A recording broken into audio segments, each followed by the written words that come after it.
Hello, everyone. Welcome. I am not Rashida, but I am happy to be here as her guest host. My name is Elle. Thank you for being here. I see all the comments that are already coming in. I'm very excited. This is my first time guest hosting solo on someone else's channel. So I'm very hopeful that this will be an interactive conversation today, not just me talking, even though I have a ton to share. I have my notes right here to the left. So I'm very excited for our conversation. But since I'm flying solo today, I'm really hoping for a lot of great questions and a lot of interaction and conversation. So thank you again, Rashida, for having me. I'm very excited and very honored to be here. Let me give you an introduction if we have not been acquainted yet. My name is Elle. I am the creator of the Haus of Ease, also known on the streets as the Empress of Ease, because I believe in doing everything with as much ease as humanly possible. My wig is getting in my mouth. I help high achieving women create lives that they don't have to escape from, lives that actually feel authentic and aligned to who they are. And I'm very excited to have this conversation with you today. We're talking about what you got to do before you actually leave the country. And I know Rashida and Stephanie have Exodus ASAP locked down. If you're not familiar, that's their program that really help you get out of the country as soon as possible. And I am a member of Exodus ASAP. And this conversation is about the energetics, the other things that you can be doing in the meantime and in between time as you're preparing to move abroad, emotionally, mentally, spiritually, energetically. I am a woman of perimenopause age, so I will be putting my glasses on to look at my notes from time to time. And I'm just happy that you are here. So thank you for being here. I see all the comments. I'm happy. Thank you. So, when I have a guest on my channel or when I'm a guest on other people's channels, I like to have patron saints of our conversation to really anchor us and to guide us into the conversation. So I'm going to show you who our 3 patron saints are for today's conversation. The first patron saint of today's conversation is, can you see where, there she is, Dr. Oh man. Oh, okay, this is not gonna, there we go. Dr. Maya Angelou.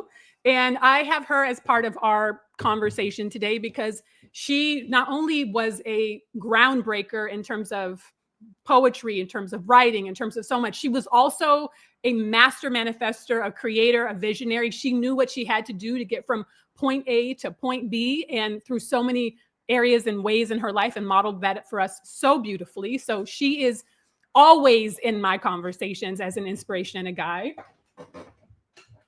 Our second patron saint of today's conversation is a little bit more modern, okay? A little bit more provocative, but not that much more provocative. If you're familiar with Dr. Angelou's journey, then you know that Doechii is also welcome in this conversation. She is also a visionary who knew what she wanted and created her life path and became this Grammy Award-winning superstar that she is today. I did a very deep dive on my channel about Doechii because I'm mildly obsessed. She's phenomenal. And last but not least, the other guide point anchor patron saint of today's conversation, who's the patron saint of all of my conversations, is, can you see, Harriet Tubman, because she was a way shower in a way that she saw through things that we didn't even know, right? She knew how to see through, navigate, get from point A to point B in circumstances that we can't even imagine. So as we're having this conversation about how do we move from a country that we don't want to be in, a city, a job, or whatever relationship we don't want to be in, to greener pastures and higher ground, I think Doechii, Dr. Angelou, and Harriet Tubman are perfectly, wonderfully suited guides for how we can have this conversation. Okay, let me look back at my notes because there are things I want to talk to you about. So let me give you a little bit of background as we're talking specifically today about moving and living and traveling abroad. I left the country for the first time in 1993 with my 8th grade French class. If you do the math, I was 13 years old. And I went to France for the first time for 2 weeks with my 8th grade French class. And I fell in love. I had already been studying French for several years, which is why I went abroad with my class. We went to Paris for a week or so, and then we went to Nantes, which is Seattle's sister city, for a week or so. And so we were there for two and a half weeks in France, and I fell in love. I fell in love, and I was like, oh, this is my life. I'm here to bip and bop. I'm here to move and shake in the world, right? I knew immediately. And we had host families. My host family and I got along really, really well. They were of Portuguese descent, and I just loved it. So the next year, those families that we stayed with came and stayed with us in Seattle. Our different host families came, and I had been bit by the travel bug. So the next year, I decided that I wanted to go back to France, and I applied, and I went back, and I went to summer school in France. It was a pretty pricey program, so I applied. I got a scholarship. I worked 3 jobs. I did a lot of things to be able to get me back into international land. And I stayed. And then after that summer school program, I went to Portugal with the host family that had hosted me when I was in France the first time, and I was hooked. Since then, I have been to or lived in 26 countries. Most of my travel has been solo. And so I turned 21 in India on the beaches of Goa by myself. I trekked in the Nepalese Himalayas. I was the only person, I wasn't in a group. I was there. I'd hired a team to help me trek, and I trekked in the Nepalese Himalayas. I've lived in Rwanda. I've traveled to South Africa, Morocco. I've been all over the world. So this is a conversation today. What does it take? Because sometimes I had money that was overflowing and abundant, and sometimes I didn't. And I think a lot of the times we think that money is the major deterrent. And what I want to talk to you about today really is, what do you do when the money is kind of funny, hasn't showed up yet, but you still have a vision, you still have a focus, you still have a calling, you still have a passion or drive, or even just a curiosity about what it's like to live or travel or be abroad. And so that's what we're really going to be talking about today. As I said, I'm going to be poking. I can't really read the comments without my glasses on. So I'm going to be putting them on so that I can read. Thanks, y'all. Good morning. Good morning. Oh, yes. Beautiful. I'm so glad to see y'all are here. Thank you. Please let me know if you have any questions already, anything that you would like me to touch on. So in this process right now, I'm currently living in Seattle, Washington, where I was born and raised. On the playground is where I spent most of my days. And I did not plan to be here in 2025. I did not plan to be here. This was not on my bingo card. In 2022, still in the midst of the Panini Press, also known as the PAN, right? I moved from Seattle to Rwanda. And I had a 10-year visa, right? I had a 10-year visa to move to Rwanda. There's a dog. I'm dog sitting. Oh, that's what I'm dog sitting. And I have my breakfast right here on the desk in front of me. And I was like, why is he knocking my monitor around? Because I have my cinnamon raisin toast with cream cheese and raisin bread, my cinnamon raisin bread with cream cheese right here. And he's trying to eat it. So he's knocking it over. I was like, why is he right here? Okay. Now he's sitting down. Let's see. Hopefully, I'm going to try to keep the toast at bay. So I moved to Rwanda in 2022 with a 10-year tourist visa. I had no intentions and no plans to return back to the United States at all. I was like, I'm out. I see what's happening. I don't need to be here to watch it all unfold. I'm out.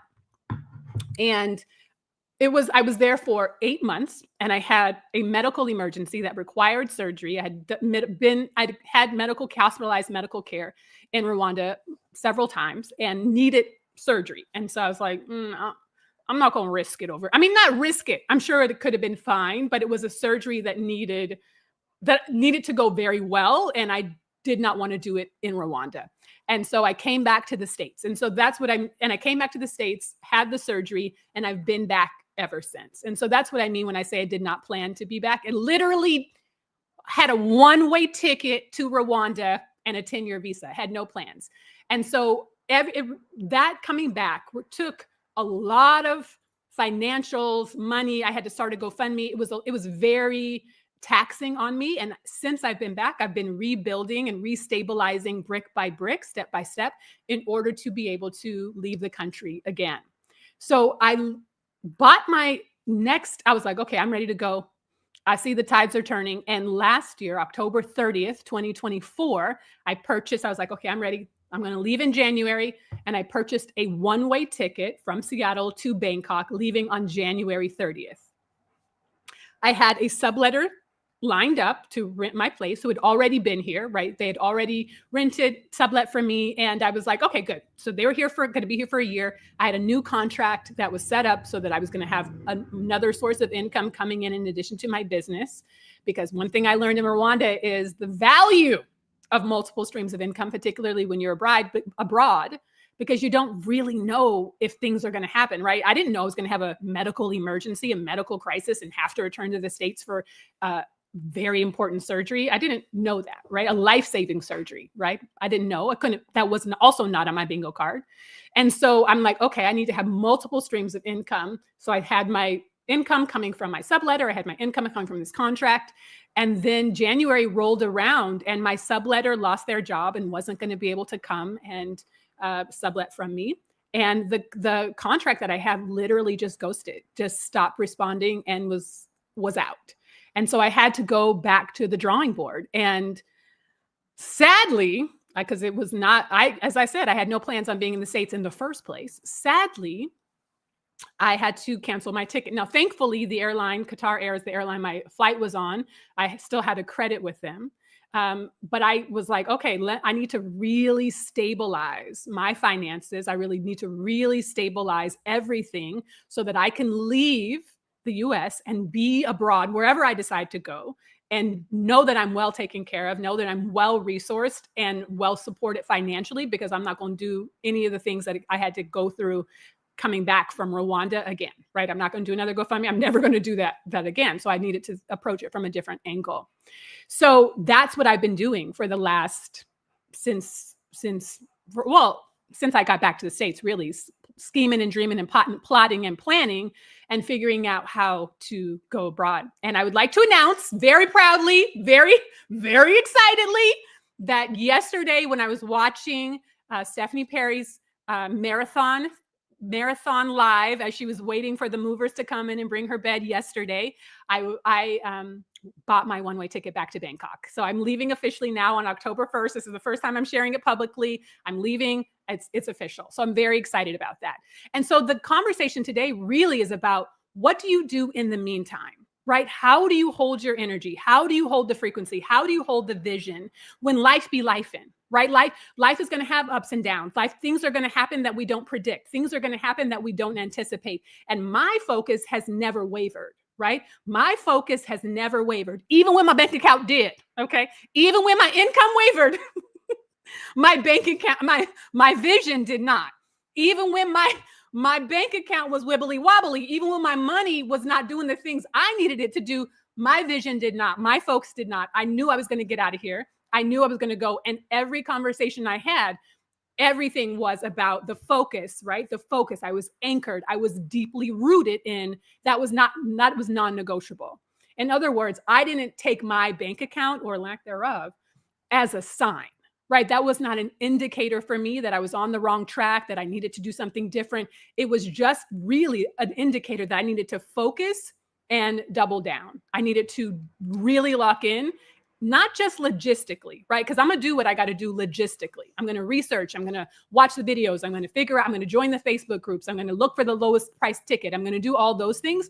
But on an energetic level, because I really believe that your energy creates your experience, on an energetic level, how do I stay in the energy of living abroad, of living a life of ease, of living a life of joy and fulfillment when my bank account was not looking the way I wanted to look, when I had to cancel my ticket, when the contract that I was going to financially keep me going when I was abroad disappeared, when my rent was not going to be paid for a year in advance like I thought it was going to be? How do I not get distracted, right? Y'all, let me know if I'm talking right. Let me know if this is resonating with you at all. Let me know. Let me know. Okay. I'm just going to, I know Stephanie and Rashida are very good at multitasking. I am not. I'm very good at doing one thing at a time. So I'm just looking to see if there's any questions that I can answer in the meantime. Okay, good. We're all on the same page. Good, good. So the first thing that I want to name how do you stay in the energy? And this can be done, we're going to build up, right? Each thing I'm going to be naming builds on the other. So the first thing that we can do, which is so simple and so easy, is to watch content, listen to content, take in content of people who are already doing what you want to do, who are already living the dream, who are already figuring it out. They don't have to do it the way you want to be doing it. They don't have to be in the same country that you want to be in necessarily. They don't have to be doing it, have a job. But I find that the closer that you can get to someone who is those things, like who is doing it the way that you want to, or has a similar lifestyle for you, the more realistic it feels for you, right? So as I said, okay, now I'm like, I know I started out like, now I'm calming down. I'm talking slower. So as I said, I left the country for the first time in 1993. I have lived in and or traveled to 20, 24, 26 countries, most of them solo. So this isn't a new experience for me, right? Like I'm not unfamiliar with traveling abroad. I'm not unfamiliar with traveling abroad solo. And yet I cannot stress the importance of Stephanie Perry's channel, right? I cannot stress the importance of Rashida's channel, the one I'm guesting on now. Thank you for having me as a guest. If I haven't already said that, thank you for having me today, Rashida. So stay in the frequency. Listen to people whose stories inspire you, whose stories show you that's what it's possible, right?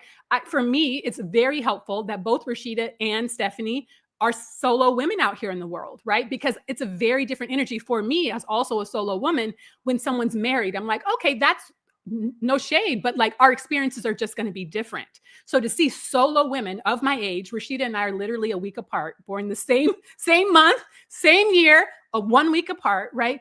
I'm like, okay, this is my age mates. These are my age mates. They're doing things in a way that I want to be doing it. Even though I've done it before, when other parts of my life aren't necessarily reflecting that I'm on the right track, even though I know I'm on the right track, right? When I don't have the evidence yet, it's helpful that they are my evidence, right? Pick Your Girl Travels the World, right? Like all of I see y'all, I watch your channels and I'm like, okay, it affirms that I'm on the right track and to keep going. And so I want to emphasize that for you, even if you're like stuck in a cubicle with a job that you hate, with a partner that you're like, please go somewhere else. Your breath is getting on my nerves, right? Like, and you don't know the way out. Really, to get in the energy of living the life that you want to be living, watch other people's channels, listen to their podcasts, read their interviews, immerse yourself so much in that energy, in that frequency, in that world, that it starts to feel normal to you, right? It starts to feel real to you. It starts to feel possible and actual to you because you're in it so much. So that's the first step. And you can have it playing on the background. You can have it just while you're driving, just to be in the conversation. This is also why Exodus ASAP, Rashida Dow and Stephanie Perry's community, right, is so important. Exodus Summit that's coming up in October, the free Facebook group. All of these places are things that you can just plug in and to witness other Black women in particular doing what you want to be doing in their own unique way, which also communicates that there's not just one way to do it, right? That you can do it your own way. You can do it your special way. You can do it your own way that works best for you. And so that's the first step, to immerse yourself in those conversations. The second step is to figure out what your unique vision for yourself is. What do you want? Where do you want to be? And to give yourself full permission to do it in the most selfish way. Now, I know that we get a bad rep, like selfish gets a bad rep, right? Like it gets who do you think you are? How dare you? Whatever, XYZ, especially for Black women. We're often valued, often rewarded, often celebrated for centering other people, for caretaking other people, for putting other people first, right? Like that's often how we are seen as good. I'm putting that in air quotes, right? That's how we're seen as valuable. That's how we're seen as worthy. But when you're imagining creating this next life, this next step, this next evolution of yourself for yourself, you got to lean into being a little selfish, because that's the whole point, right? That you're creating it for yourself. That's the whole point. And so for me, as an example, as I'm thinking about, and I know my ticket is to Bangkok, but I haven't decided if I want to go to Bangkok, if I want to live in Bangkok or Vietnam. So I'm actually going to be trying out both. I've lived in Thailand before. I lived in Chiang Mai, and I don't want to live in Chiang Mai again. So I'm like looking at, I'm going to be visiting both Chiang Mai and both Bangkok and Da Nang and Hoi An. I'm going to be seeing, where. So my point is, though, when I'm thinking about this, I'm like, okay, what do I want? Right? So for me, I'm going to tell y'all, even though this isn't everybody's cup of tea. That's my disclaimer. I'm saying this as an example for you to find your cup of tea. Okay. These are things that I know I need. You decide what you need. So for me, I need to be somewhere that's sunny and hot most of the time. I have to have sun on my skin. That's how I feel alive. That's how I feel connected to God. That's how I feel connected to my ancestors. That's how I get the best ideas, is in the sun with as little clothes on as possible, right? Like that's how I feel best. So I know that I need somewhere with a low cost of living, that my dollar goes far. That's just what I need, right? So I'm not moving to Monaco, right? I'm moving somewhere where my dollar goes farther. I need somewhere where I can get support in lots of different ways. So I'm going to need domestic support. I'm not a cook. I'm not a domestic goddess. That's not my skill set. So I need someone who can cook for me and come clean for me consistently, right? I need somewhere I can go, that someone can come and give me massages in my apartment or home, whatever I have, multiple times a week for 2 hours of time. That's my vision, right?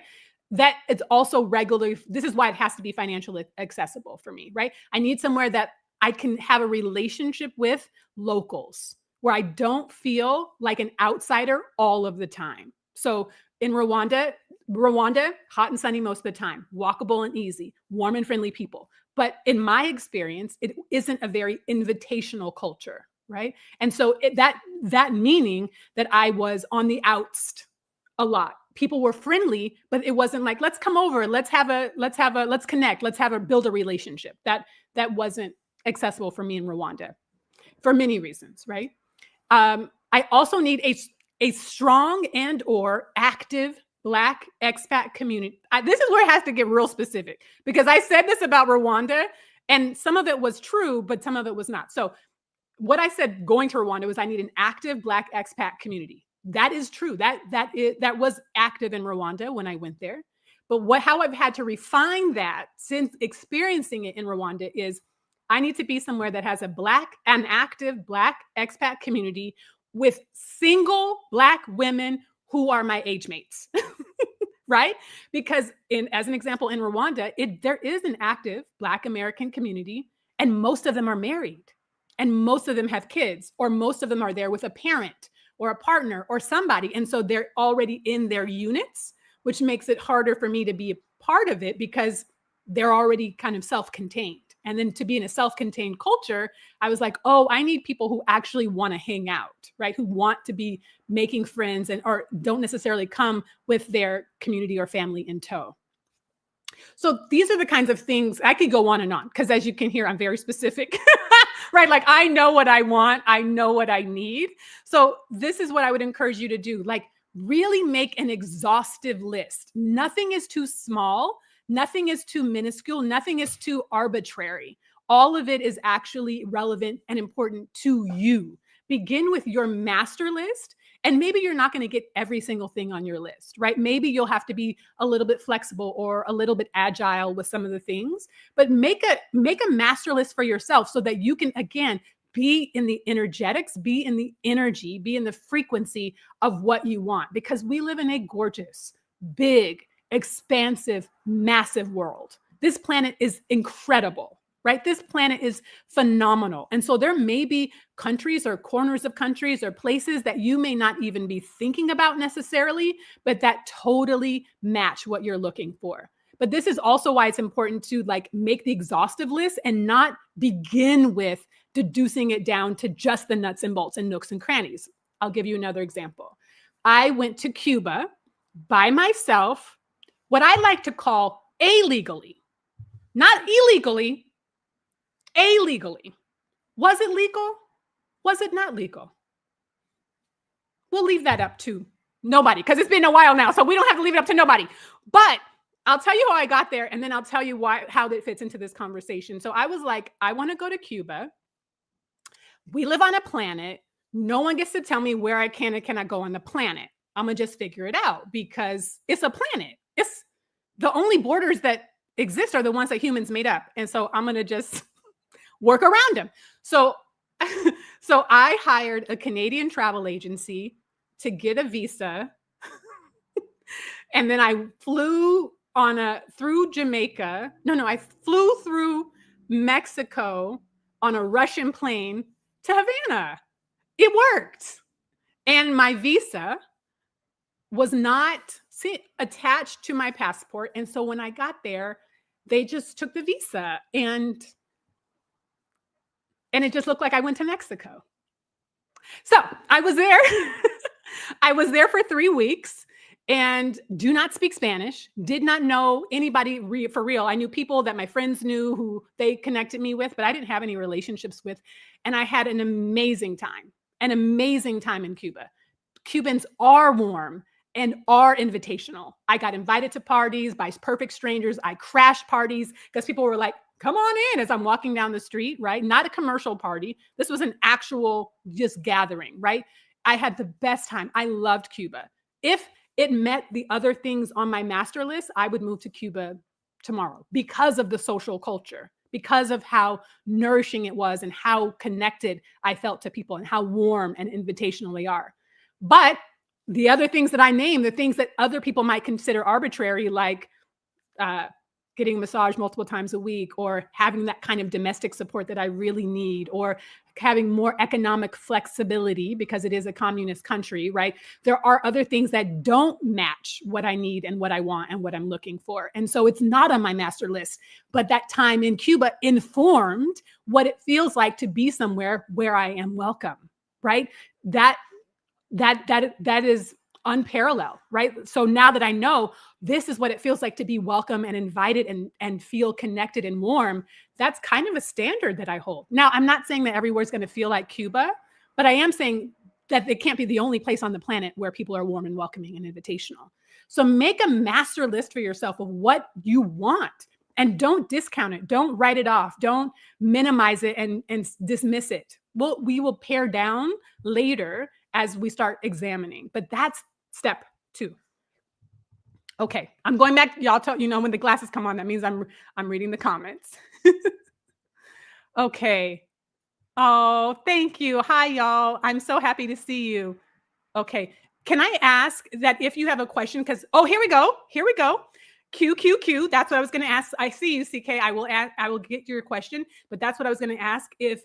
When you have a question, if you can put a Q or some in front of it so I can see it, because I want to read the questions, but there's a lot and I want to be able to do it as efficiently as possible. Okay, here we go. Show. Was your exhaustive list of what you want based on your solo travel experiences? Is possible to really have a real list without the travel experiences? That's such a great question. Thank you for asking. I love questions, y'all. Please bring me more questions. I love questions with my whole heart. Yes, it was definitely, as I shared with Cuba, partially based on my solo travel experiences, partially because I love solo travel, right? So that's part of it. So I know I need to be someplace that's welcoming to solo travel and, learning all these things from my travels all over the world, collecting them and figuring that out. Yes. And if you don't have solo travel experiences or even group travel experiences, I would encourage you to look at and explore what you like in your everyday life at home, right? What do you enjoy doing? I'll use myself as an example. I love to eat, y'all. I love food. Now, as I said, I'm not a domestic goddess. Cooking is not my strength. Eating, that's a different story. So I love food. I love all kinds of food. I love international food. I love spicy food. I love soul food. I love delicious food. That's my only requirement. So I need to go somewhere that has delicious food. Again, that may seem arbitrary to other people, right? Rwanda, as much as it had a lot of things, the food is kind of sustenance food, right? Flavors are not their strength. They cook to eat. And I learned, but that wasn't on my list before Rwanda, but I figured, I really like food. So I need some place that actually enjoys making food. But I knew that before I went to Rwanda, right? So look at your life. Do you enjoy social hanging out with people? Or are you more of an introvert? Could you be somewhere that you talk to people maybe once a week and you don't actually need to interact with someone? Or are you more of an extrovert? Do you need somewhere where they're having activities that you can go to, where they're having outings That's another reason that Bangkok was compelling to me, because there's Black groups, multiple Black communities, and they do multiple different kinds of activities. And I was like, that's what I need also, right? Like, so think about, what do you enjoy in your actual everyday life now? And or what if you are in a place where you're like, I don't enjoy nothing, girl. I'm bored. My life is boring. What do you wish for, right? What do you long for? What do you hope for? What do you like? I really just want to hang out with some Black people who understand.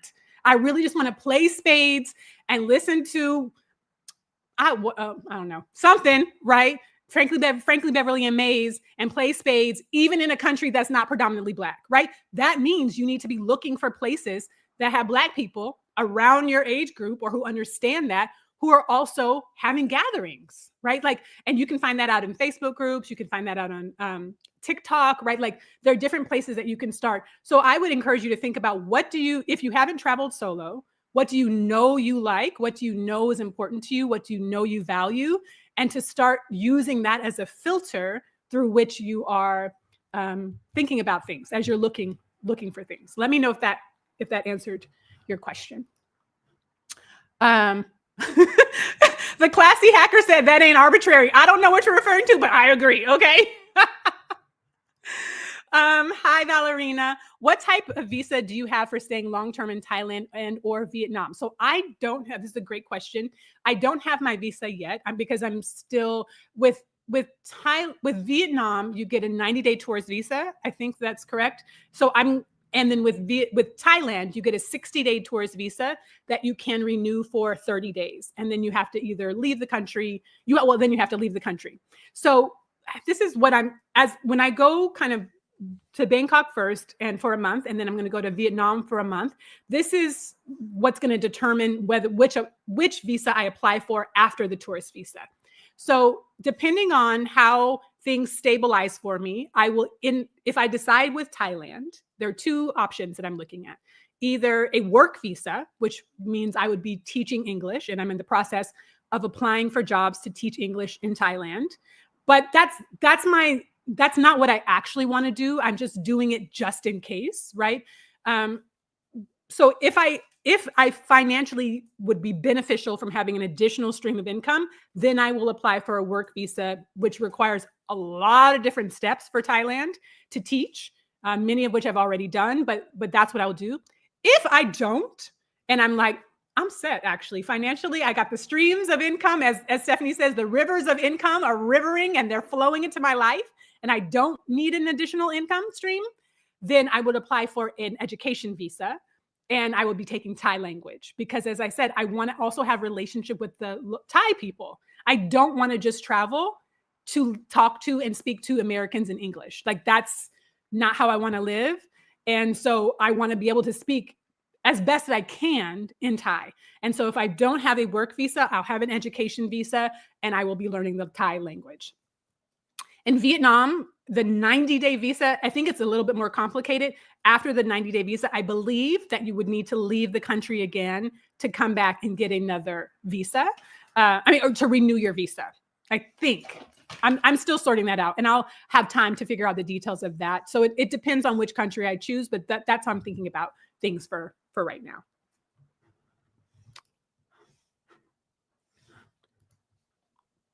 Hi, Stephanie. Stephanie said, hold on, I'm trying to. Okay, yes. What do you like at home, and what are you jealous that other people have? Add those things to your vision. Exactly. And it doesn't have to be anything, but I invite it to be so ingrained in your life that people know that is you when a song comes on, right? I have had people send me songs in my WhatsApp, in my text message, and Instagram. I can't remember, somebody came out with a song that was like Soft Girl Life or Soft Girl Summer or something. That was like, I mean, soft girl isn't necessarily the language I use, but they're like living a life of luxury and ease. Yes, that's you, right? So own it so clearly and so strong that it's unequivocally you, right? And so maybe you're like, I need to go someplace. I'll use Thailand as another example, right? So some people, and this is true for me too, but some people, it's their forward why they're choosing this country. It's on my list. It's on my master list, but it's not my top three. They're like, I want to be able to easily go to other countries, right? I want to be easily able to go to Malaysia, Vietnam, Cambodia, Laos, Sri Lanka. I want to bip and bop without having to fly for hours or days, right? That's an important factor, which separates Southeast Asia, Thailand, Vietnam from Australia or New Zealand, right? If you decide that Australia and or New Zealand are your homes, then yes, maybe Melanesia, Micronesia, Polynesia are close. But if you want to be in larger countries, then maybe those aren't the places that you want to be based, right? So these are the kinds of things that you want to be thinking about so that you can make a really more informed decision as you're vetting and figuring that out. Okay. Let's see. Question. Which visa is best for someone who wants to have their own business and go back to school at the same time? Well, hi, Kiki B. I don't know. I don't know for a couple of reasons. It depends on the country, because every country's visa requirements and visa offerings are different. And so I would encourage you to look at what countries you want to go to, kind of going through this process that we're talking about today, but also what they offer. This may be a determining factor because, for example, if you are in Thailand and you want to have, I can't speak to the visa situation, but I can say there are things that you just legally cannot do in Thailand as your own business. You have to work under somebody else who has that same business in Thailand if you are not Thai, if you are not a Thai national, right? So if because I said I'm in multiple Facebook groups around Black expats in Thailand. So say you wanted to start a braiding business. You cannot just go to Thailand and open and hang up your shingle and be like, pay me money to braid your hair. That's not, because it's illegal, right? And you're not going to be able to get a work visa that way. There are specific kinds of work visas that you can have, and opening your own business is not one of them. I would still be working under someone else in Thailand. So I'd encourage you to look at the countries that you're interested in and then look at the visa offerings that they have. And I don't know if you could do both at the same time. I don't think you can hold two visas at the same time. I don't think it would be necessary. So if you had an online business, you wouldn't need a visa in those countries because your business would be based in your home country, and then you could still go to school. So let me know if that's helpful. And if you have any follow-up questions about that I might be able to answer. Okay. Any other question? Spades, fish fry, and Uncle. Yes. Spade, fish fry, and Uncle Frankie. Exactly. Exactly. All right. So looking back at my notes, I want to make sure I covered.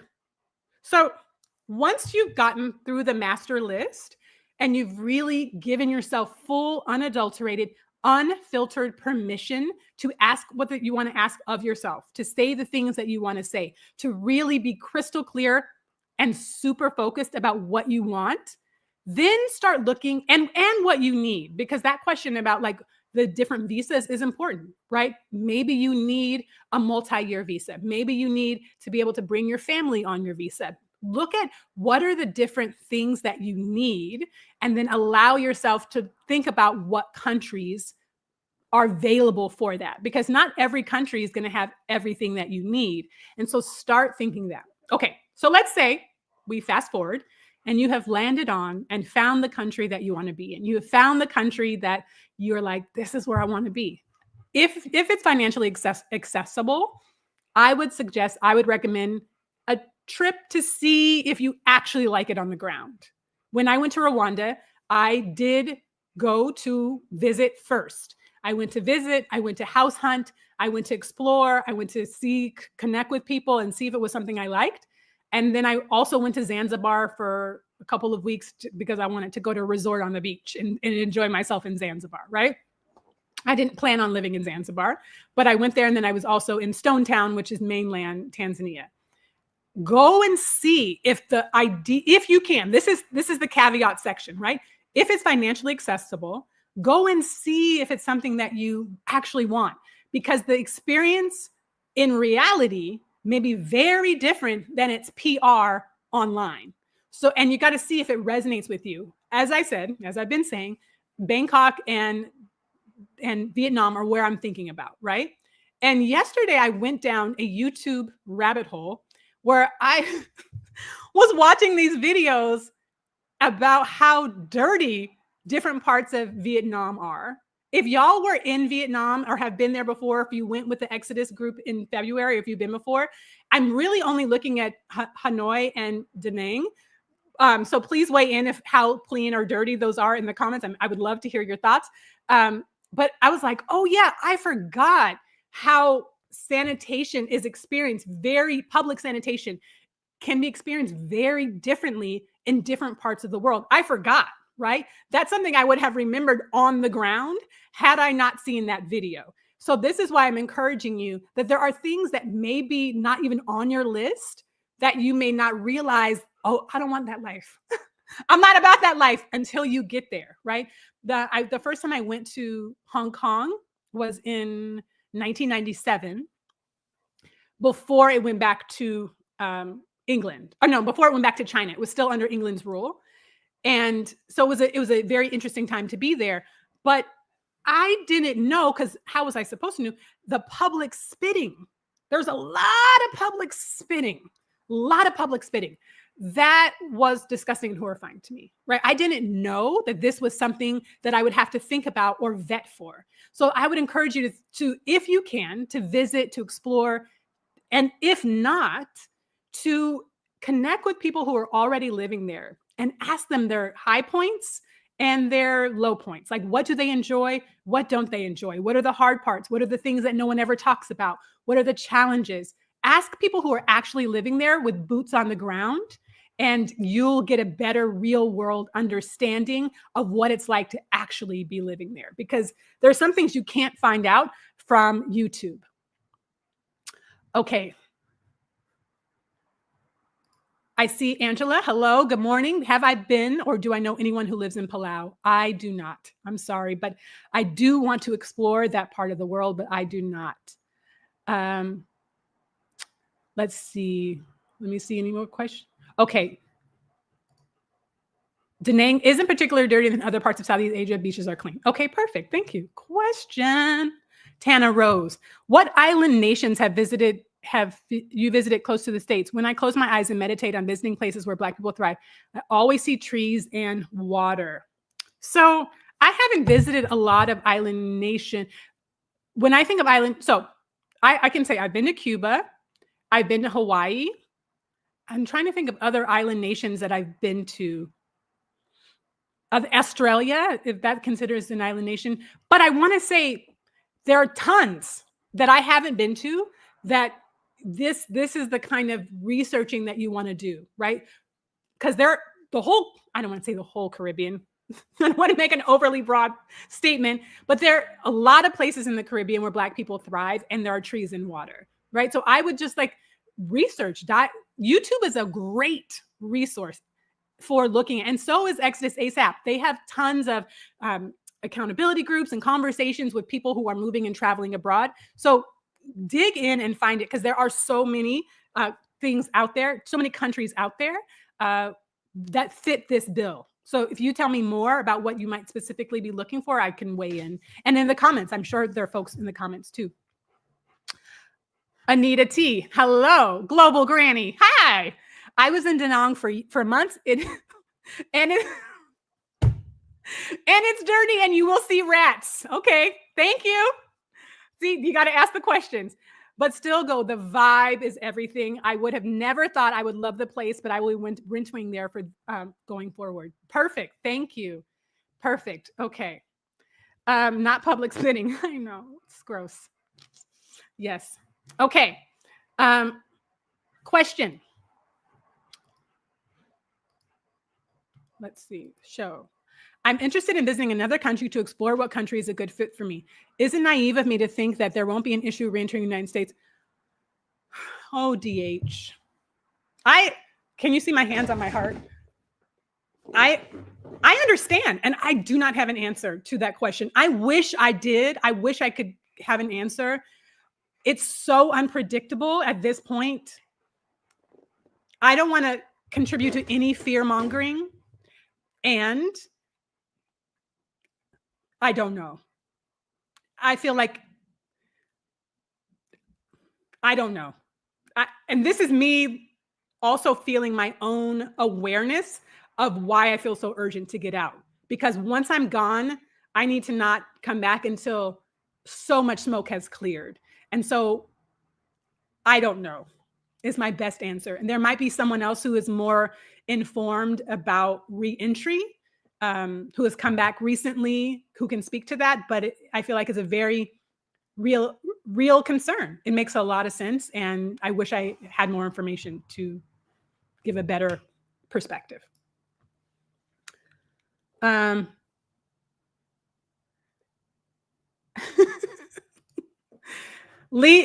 Rats leave you alone. I see rats in my home frequently. Okay. And we got this. That be mindful. You'll see rats in DC too. Just go. Yeah, no, it wouldn't be a deterrent. It's just not, it wasn't on my bingo card, right? It just wasn't.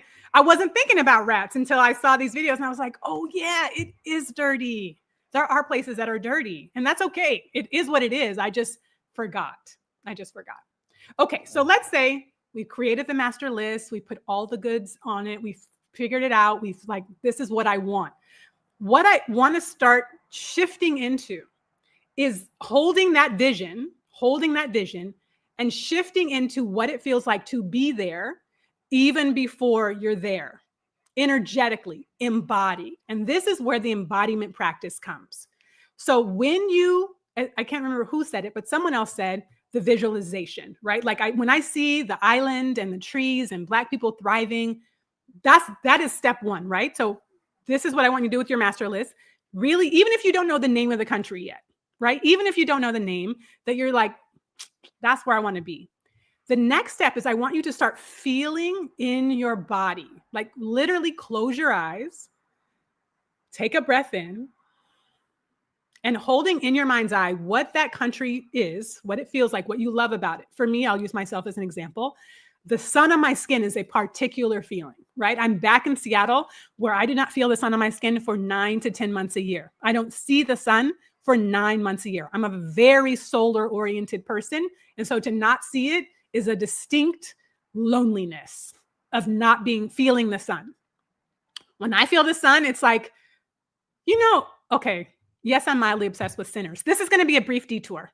When they say in the movie, when he says like, the last time I seen the sun was the last time I see my brother. That's how I feel. When the sun goes away for 9 months in Seattle. That's how I feel. I'm like, the last time I've seen the sun, like that's how I feel. Okay, so going back to the embodiment.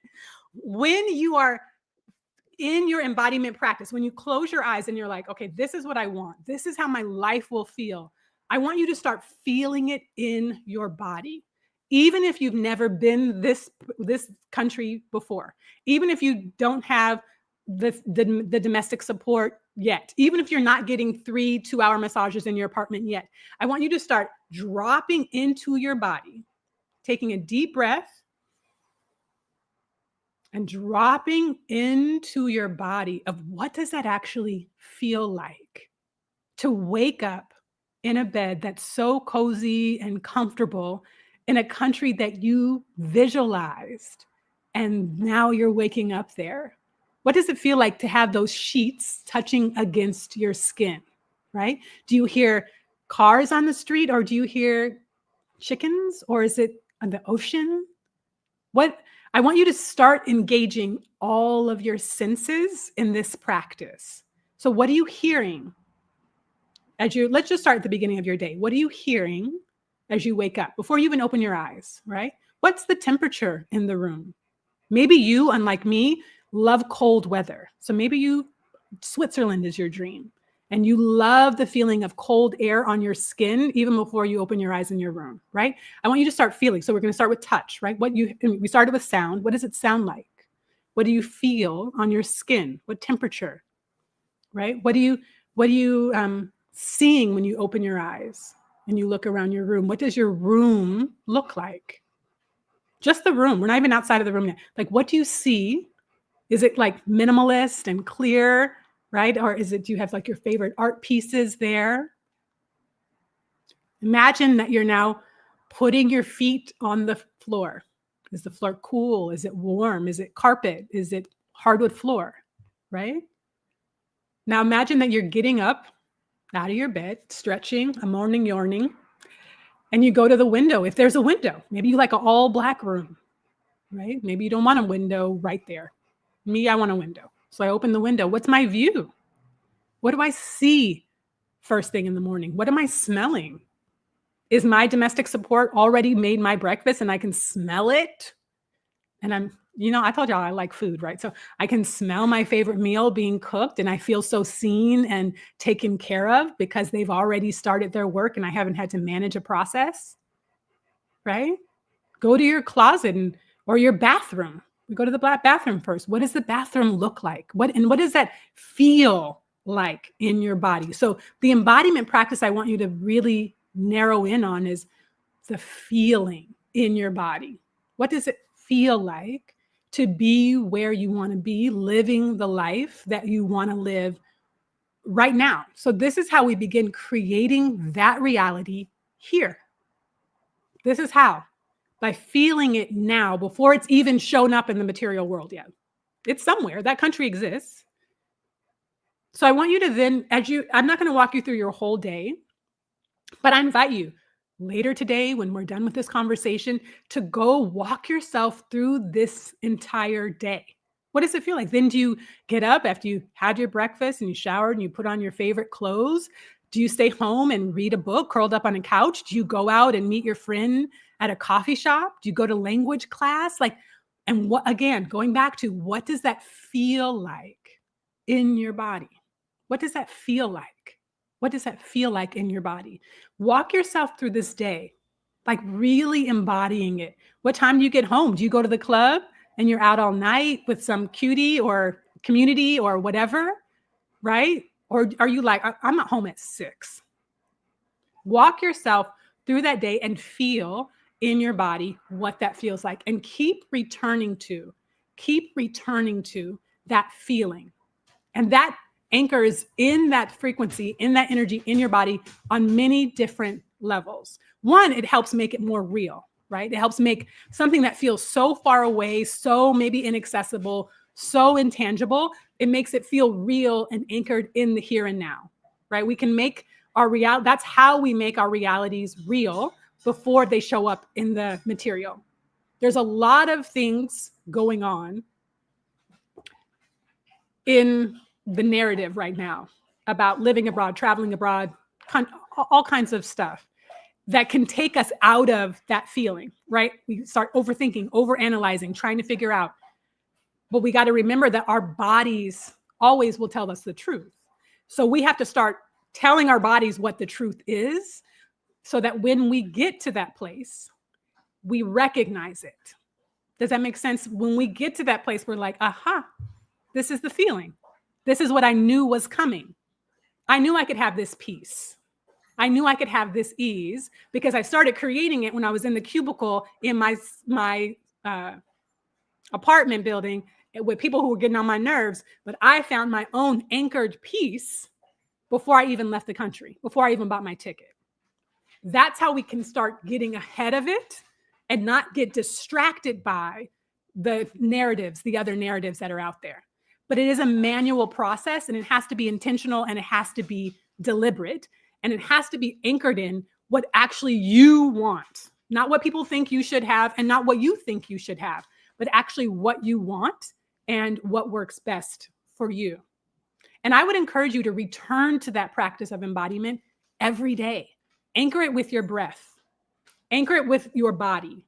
If you have access to a park or a tree or some lawn or a grass or a patch of sun, sit in the sun. Put your butt on the earth. Put your feet on the ground. Let that sun wash over you and hold that vision, not just the vision, but the embodiment. What does that feel like in your body to be doing what you set out to do before it has even showed up in the physical? Okay, I'm going to check out questions.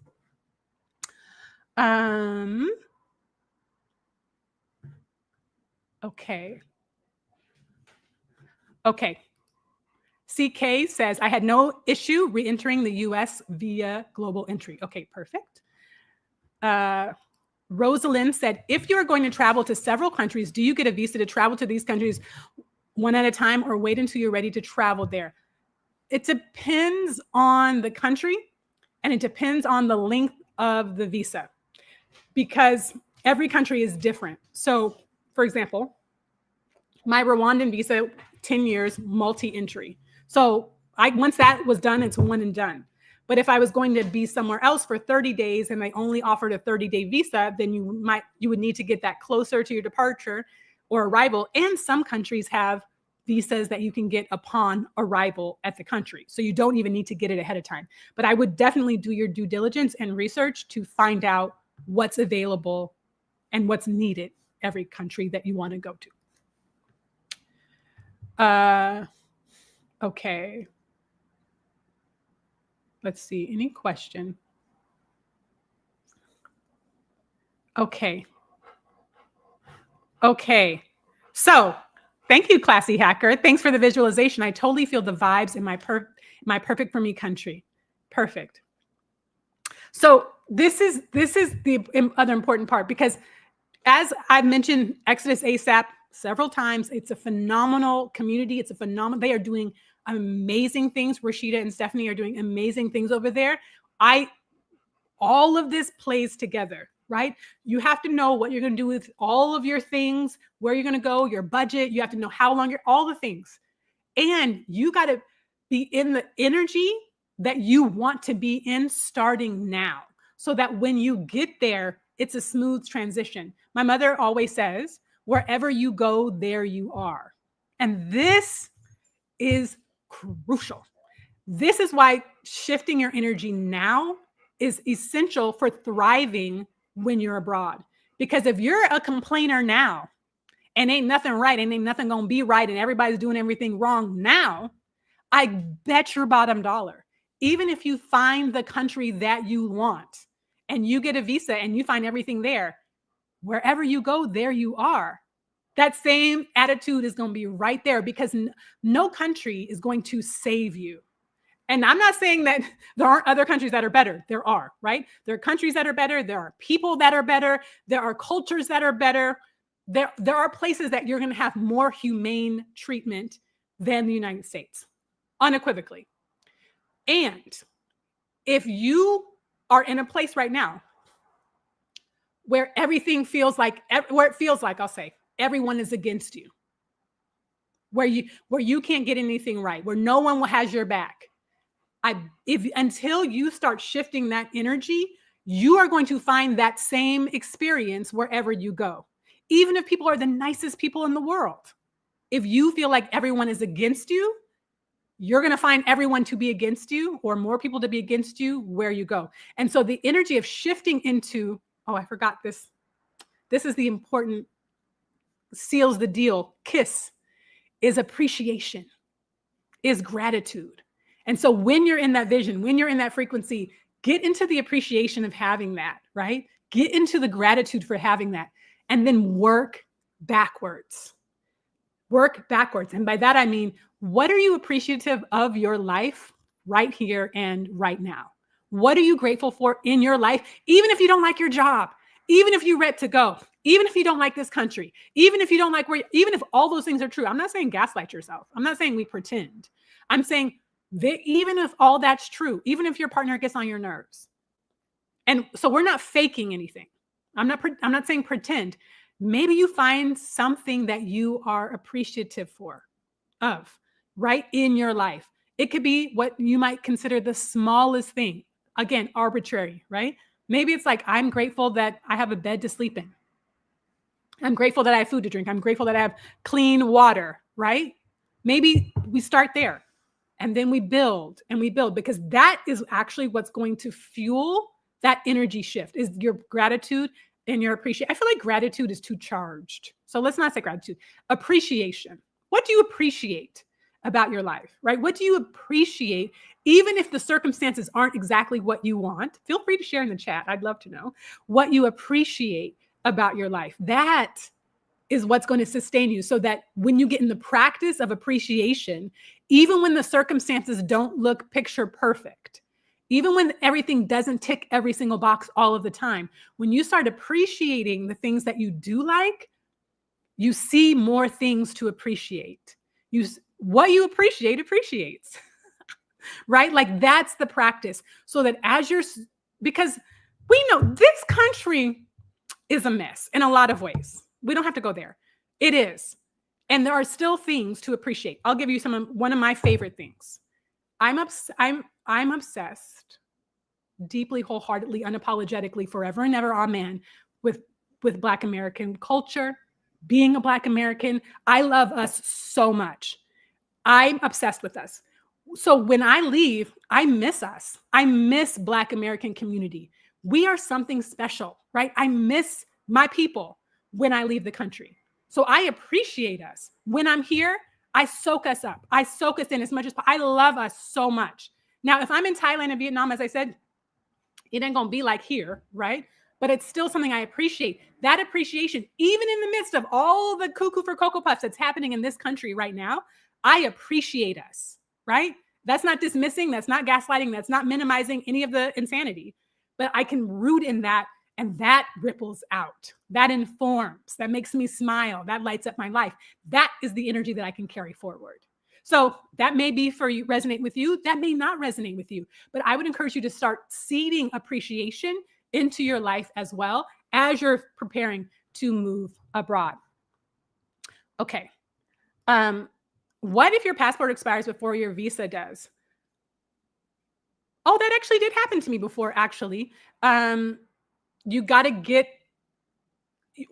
when your passport expires, your visa expires. That's what happens. So then you have to get a new visa. Then you have to get a new visa when you get a new passport. So I would encourage you to get a new passport as soon as possible if you know it's going to expire anytime soon.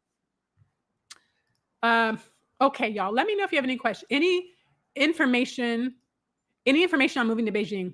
I don't. I have been to Beijing, but I didn't live there, and I am not one to speak on it. But there is a Black woman whose channel, I forgot the name of it, Elise Lightyear. She used to live in either Beijing or Shanghai. I can't remember which one, but one of those two cities in China.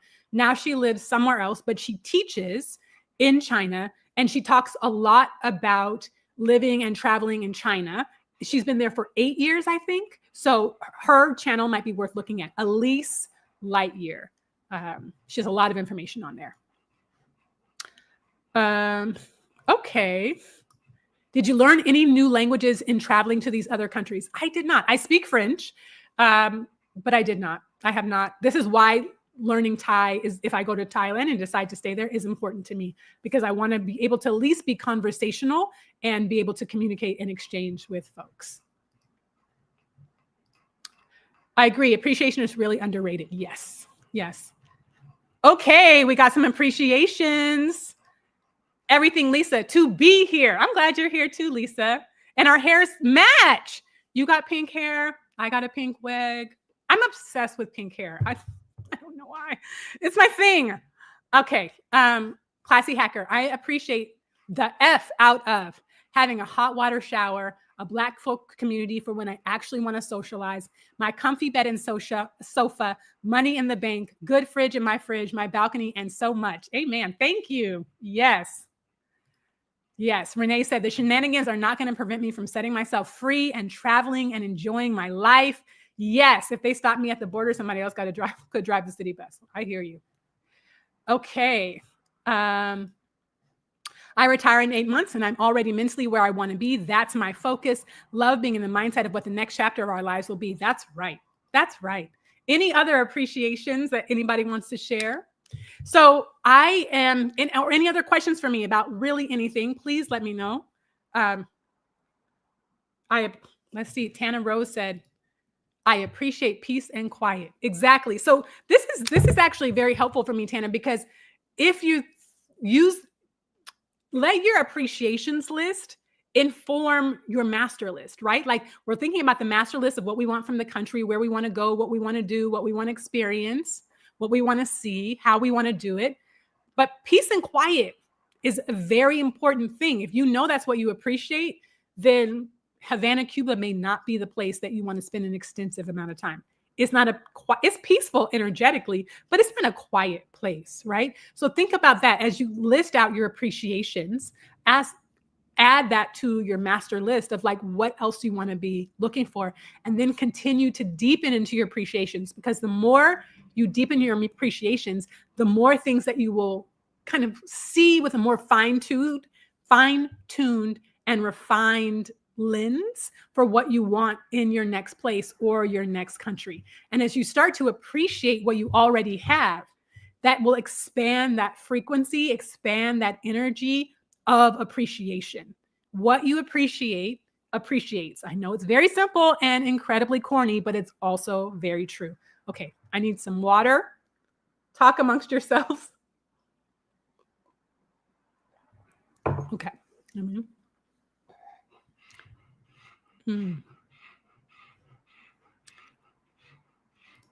Easy breezy retirees. I appreciate slow mornings. Yes. Peace and quiet, slow mornings. I appreciate hearing roosters in the morning around 5 a.m., 4 a.m. waking me up. See, this is important, right? This is why I started by saying you got to love what you love for yourself, because someone else having roosters waking them at 4 o'clock in the morning would not be a pleasant sound, right? But we can't, there are 8.5 billion people on the planet. We don't all love the same things. So you got to know what you love and celebrate and center your life around that. That is so crucial and so important. And so as we continue doing this energetic work of like, I don't want to say energetic work, energetic anchoring, that's better, energetic expansion of really what do we love? What do we appreciate? What do we want? And giving ourselves permission to be flexible with that, right? I'll use myself as an example. As I said, I love food and I love to eat. Now, I love all kinds of food though. So I don't need to have one specific type of food where I go, but I need to be in a culture that enjoys food as art. And I learned that living in Rwanda, where again, they don't enjoy food as art, right? Where that's not necessarily their culture, which is fine. It's just, as someone who does love food as art, but doesn't create food as art, only consumes, does not create food as art, I needed to find a country in both Thailand and Vietnam, and so much of Southeast Asia in general really does enjoy food as art, which is such a gift. Oh, thank you, Christine. Thank you. Oh, thank you. Okay, question. What's the funniest thing that happened to you while you were traveling solo, and why solo instead of a friend? Oh, Rosalind Sneed. Rosalind, this is such a great question. Thank you for asking. I'm going to answer the second question first and then the first one. Why solo instead of with a friend to travel with? This, no one asked me this question, and I'm getting very excited about it. Because my friends didn't want to go. That's it. When I went to, I'm going to work backwards. When I went to Nepal and India, I was a student at Spelman College, and I did not want to be in school. I didn't want to be in college in the first place. I wanted to travel the whole time. And my mother, I come from multi-generational college graduates and a legacy of all of that. Like my great-grandfather was born 2 years after enslavement ended and had 2 undergraduate degrees and 2 master's degrees. One was from Cornell University. My grandparents both have masters. My parents, but like, so not going to college was not an option. And when I told my mother I wanted to take time off, she said, literally, I don't know what that means. We don't do that in this family. So then I went back to school, and then I hit rock bottom depression, where I couldn't get out of bed. And so I went back to her and I said, I don't care what we do in this family. I'm taking a year off. And I did. I submitted my leave of absence form and went home, worked, saved my money, and bought an around the world ticket. And did all the things, right? This was at 20 years old. This is when I started to really individuate it and started to really claim my life and my path for myself.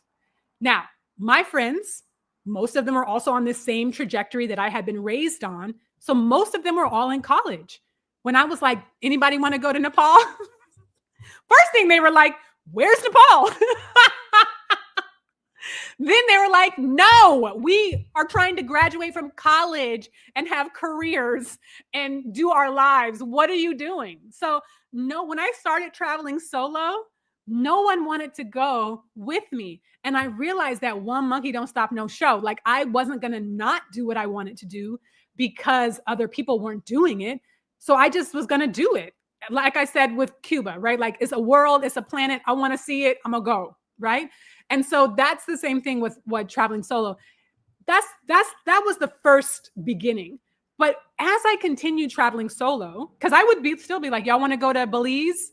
No, we got to go to school, right? Like even when I would go with like between during ad drop period, right, which is between semesters. This is when I started traveling solo. That's what I'm talking about during this particular time. And I did go to Paris with a friend once who was like, yeah, let's go play hooky during ad drop period. These classes don't count, right? That was the one time. Other times when I would ask and nobody would want to go with me. And so what I learned though, as I was giving myself permission and following through and traveling solo, was that it's totally different.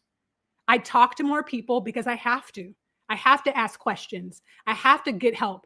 I have to resource myself in ways that I would never have had to resource if I had a buddy there who spoke the same language, who understood my culture, who we could just kiki with each other. And we didn't need necessarily to talk to people who were there from there, right?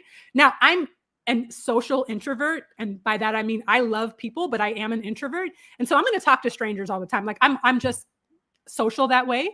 But if I was always with someone, there are so many friendships I would have missed out on, so many adventures I would have missed out on, so many conversations I wouldn't have had. And that is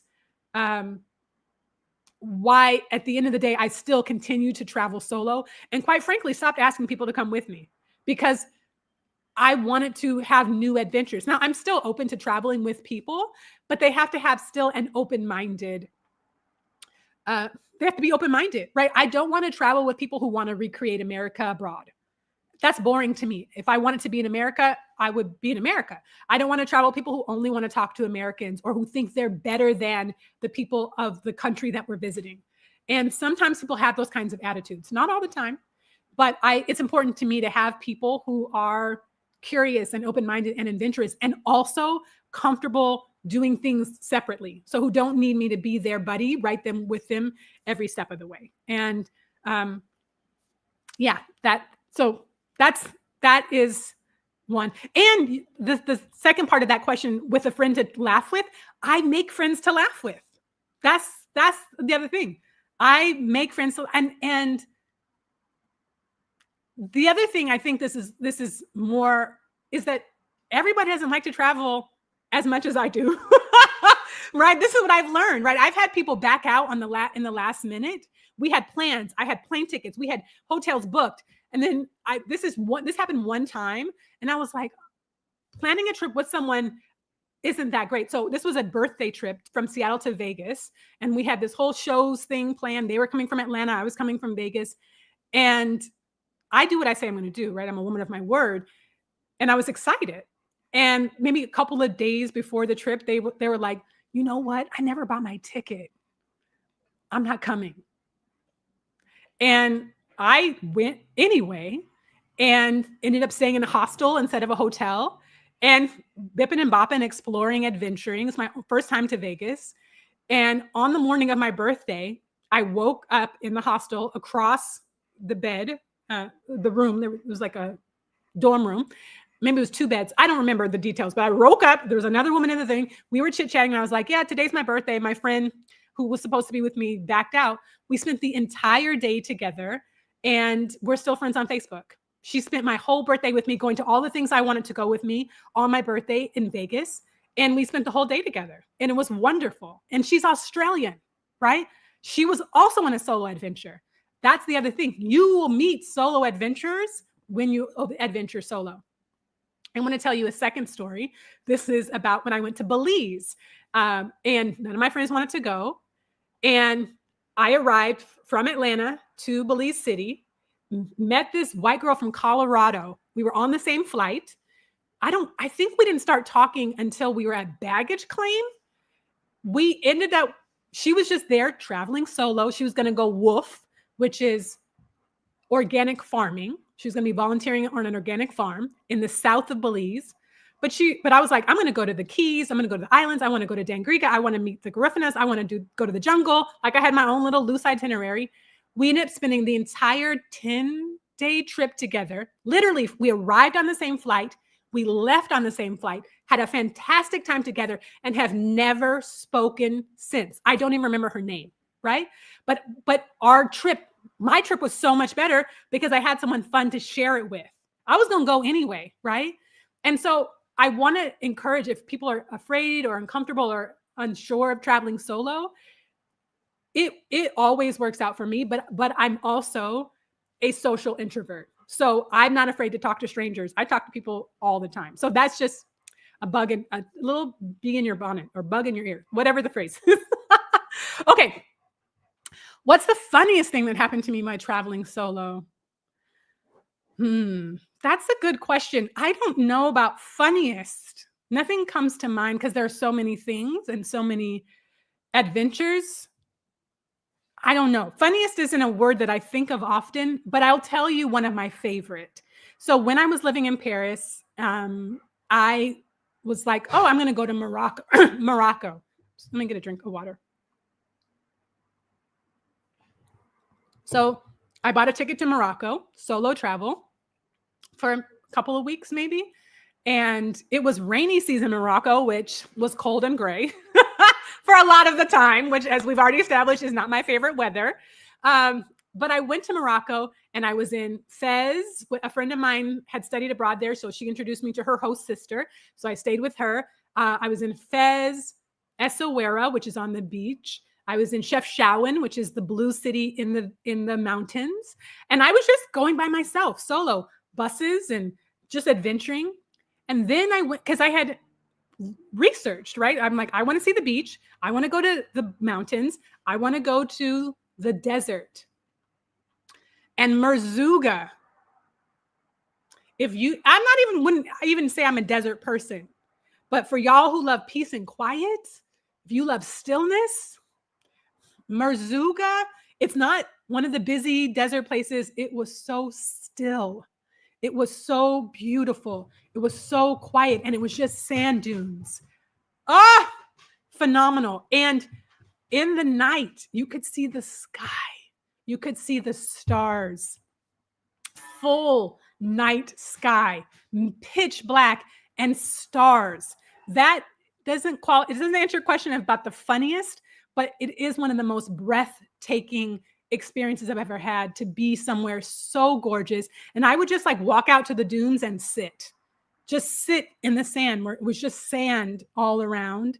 And I found, I remember walking around in Merzouga, it's not a big city. It's just like a tiny little desert town, but they have, I can't remember the name of the indigenous people who live in the desert, but so I was there with them, right? And there was I don't know if they're Nubian. I don't know what the appropriate name is to call them, but they look black. They don't look like light-skinned Moroccan. They look like sub-Saharan Africans. And there was a family, and this little girl came out and just like took my hand and now we had no language in between. We had no common language. She took my hand and had me sit down at her house. And we were just like, her mom was there. I think her mom made me a meal or a tea or something, if I'm remembering. And we just kind of sat there, and like, she was there with her brother and her mom, and we were just smiling and laughing. Like, no words were exchanged. That is accessible to me, I find, and I'm not saying this in a blanket statement, but I find it more accessible when I'm solo, because I can make the decision. Yeah, I feel safe going with these people, and they come and talk to me, right? Like, it's a more connected communication when I'm solo. I'm solo. I don't know if that helps, but I find that I'm more available, and people are more available to me when I'm solo. And I've traveled solo for decades, so there's so many memories that I could reflect on, but I find that I have authentic connections and a lower barrier to entry. That's a great way to say it. A lower barrier to entry when I'm solo. both for me and for the person. And this is something that also is invaluable. And I really only get it when I travel solo. Well, I should say it a different way. I fortified it when I started traveling solo, is unshakable self-trust. Unshakable self-trust, because you have to trust yourself. You have to trust your intuition. You have to trust your first mind. You have to trust your gut, because there's no contextual references, right? There's no, oh, I know that person, or I know how they were, or I have any kind of clues or context. When you travel solo, you learn how to trust your intuition, your gut, your first mind, and follow it. You don't need permission. You don't need confirmation. You trust it because you know that you will figure it out. And that is invaluable. I hope that's helpful. Okay, any other questions?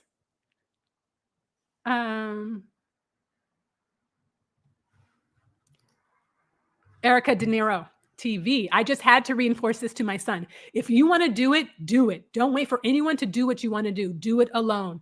Exactly. Lady Srita, I appreciate good health, an old vehicle with a great engine, being able to maintain my lifestyle and sound mind. I know that's right. Yes. Okay. Brittany said elitist. I don't know what that's in reference to. Will you tell me more? Parisani.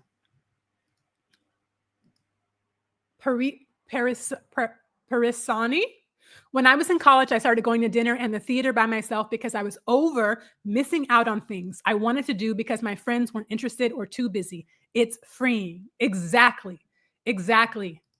Expanding beyond your friends is a good flex. My friends like cruises. I prefer flying to a place to explore. Exactly. Exactly. Amina says, I haven't traveled solo a lot, but when I have, I always meet lots of people and we really connect. Exactly. Exactly. The classy hacker. I'll be out here speaking horrible Vietnamese. Exactly. They appreciate, I'm assuming they appreciate some effort, right? Oh, Esoera. Yes. Yes. Okay. The plant plan. Wait, why can't I? Oh, how do I do this? Boom. Okay. I walk in late right off the bat to hear what I need to hear today. Trust yourself. That's it. It changes everything. It changes everything. All right, friends. Let me know if you have any questions, any other questions. Anything else you want me to talk about, I want to reiterate that anchoring into the vision of what you want, visually, energetically, knowing on every level, right? Mentally, emotionally, physically, spiritually. What do you want to experience? Indulge. Give yourself permission. Do not hold back. Do not cut corners. Do with the vision. Now, as I said when I started, the finances may be telling a different story. Okay. So we're not planning, scheming, and dreaming from a financial perspective. The finances will be what the finances will be as they continue to grow and expand. That's a whole different conversation of how to expand your money. I'm happy to talk about that. That's not today's conversation, but that's a different conversation. But we need to know what the money, I'll say it this way. This is my little tip that I'll say for this. Money loves a container. And so when your vision is the container, when your embodiment of what you want, even before it's materialized, is the container, more money will flow to that container. I love to fly first class, international and domestic. If it's over 2 hours, I want to be in first class. When I have flown to Africa 4 times, back and forth, I've been to Africa most recently twice, to Rwanda and Tanzania. I was first class both to and from both times. Okay. I have flown first class many places and I love it. But my budget is not always accommodating first class. I told you I bought my ticket to Bangkok yesterday. That is not a first class ticket, friends, right? And so the vision, yes, is first class, but I'm still going to go whether my ticket is first class or not. This is what I want you to do. So you hold the vision. My vision is still flying first class. If I get a massive influx of money, maybe I'll upgrade to first class. Either way, I'm on the plane. right? So we hold the vision for what we want, hold the frequency, hold the energy, hold the embodiment. How do we hold the embodiment again? Engage all of your senses. What does it smell like? What does it taste like? What does it sound like? What does it feel like? What does it look like, right? Those are your 5 physical senses. And then the vision is also your higher self, right? Holding that vision. So your 6 senses are engaged. Keep moving into that. And the seal of that is your appreciation right here and right now. What are you appreciating now? What are you appreciating in your life right now, even if that vision hasn't been made manifest yet? That is the anchor. So if you have any more questions, let me know. I feel like there was something else I wanted to say, but then I lost my train of thought as I was reiterating. Traveling solo sharpens your skills. It does. Okay. Christine R., have I ever left a place early fearing for my safety? Not a country, but I'm trying to think if there was maybe a hostel or a hotel or... Okay, y'all, this, not fearing, let me not qualify it. I'm going to answer your question, Christine R. So there, I don't know if this website still exists, but it used to be called couch surfers, where you could stay on someone's couch. Oh, I have another story to tell. Okay. You could stay on someone's couch for free or in their bedroom or whatever, and you could couch surf.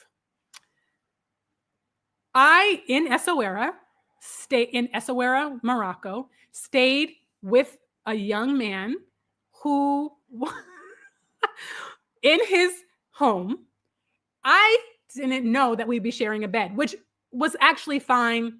Nothing happened, right? But he slept in his drawers. And I said, oh, I'm out. Right? I'm out. So I slept there that night. As I said, nothing happened, but I said, I don't need to sleep in a bed with someone I don't know who's sleeping in his drawers. So I never felt, I didn't fear for my safety, but I also needed to be smart. Right? So that's something that I think of.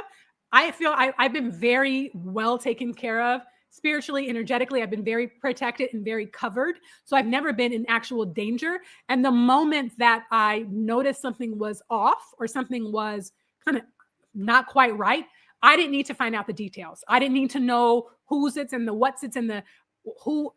I'm out because, again, solo travel forces you to trust yourself, trust your first mind. So that guy in Essaouira may have been completely fine, right? Like he may have been whatever, but I didn't want to risk it. I didn't need to find out anymore if he felt comfortable sleeping in bed with me in his drawers. I didn't need to know anything else. So this is not related to that question in particular, but this is something that I have not heard anyone else talk about.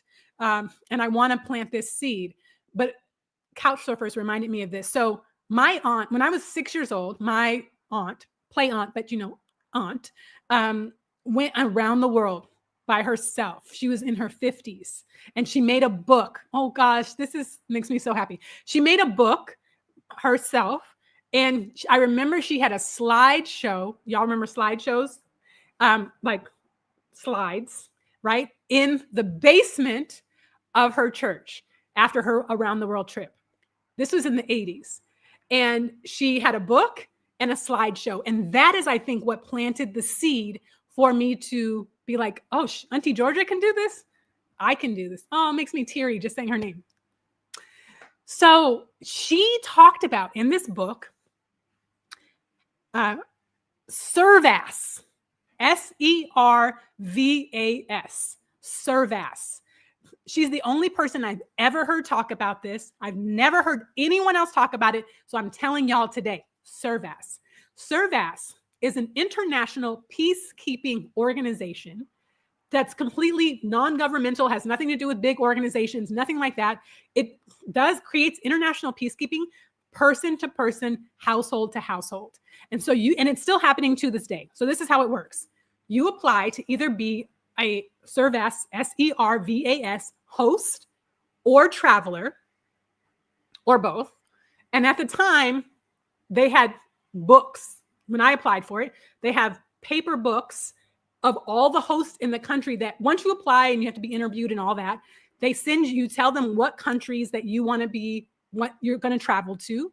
They send you the books in the mail. Now, I'm sure it's much more digitized and electronic now, but it used to be that way. You'd have to interview with another Servas host, and they send you the books. Now, they send you the information about the Servas people, and it says what their ages are, what their interests are, how long they've been a host, where they live, if they'll pick you up, if they're a day host or a overnight host, how long you can stay. It tells all their information, and then you call them or email them, I guess now, or whatever.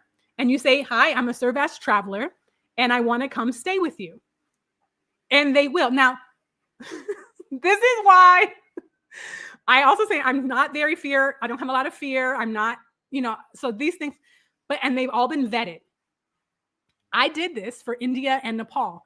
I stayed with Servas families in India, and it changed my entire travel experience. Yes, you can meet great people in hostels, in restaurants, and cafes, but Servas is special because these people intentionally want to host. And sometimes it was just a day host. They'd be like, let me show you my favorite cafe. Let's go to the museum. Let's meet my family, whatever, right? I stayed with multiple families. This helped me go to weddings in India. This helped me go, I stayed at a family who had a daycare. So sometimes I would just come in and hang out with the kids. This is why it's an international peacekeeping organization, because it helps you as an individual person just meet other individual people who intentionally want to host people from other countries. Oh, and there's no money exchanged. You don't pay for their housing. You don't pay for anything. They want to have people and in their homes. I looked a while ago, and Servas is still going. So if that at all sounds interesting to you, I would highly, highly, highly recommend Servas. I cannot recommend it enough. I know it's like something that most people have never heard of, but highly, highly, highly recommend it. Okay.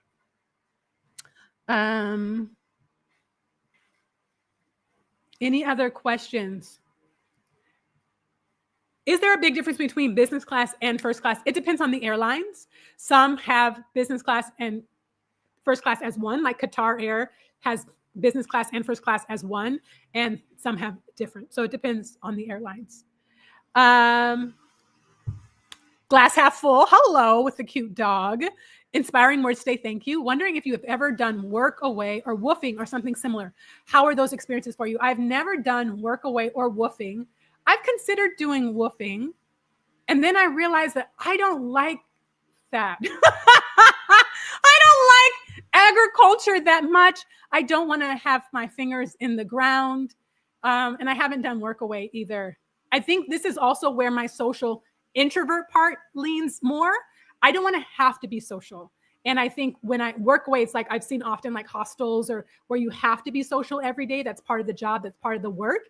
And I don't want to have to be social. I want to be able to be social when I want and then go back to my introverted, restoring my energy battery. But I've heard good things for people who have more of a social battery than I do.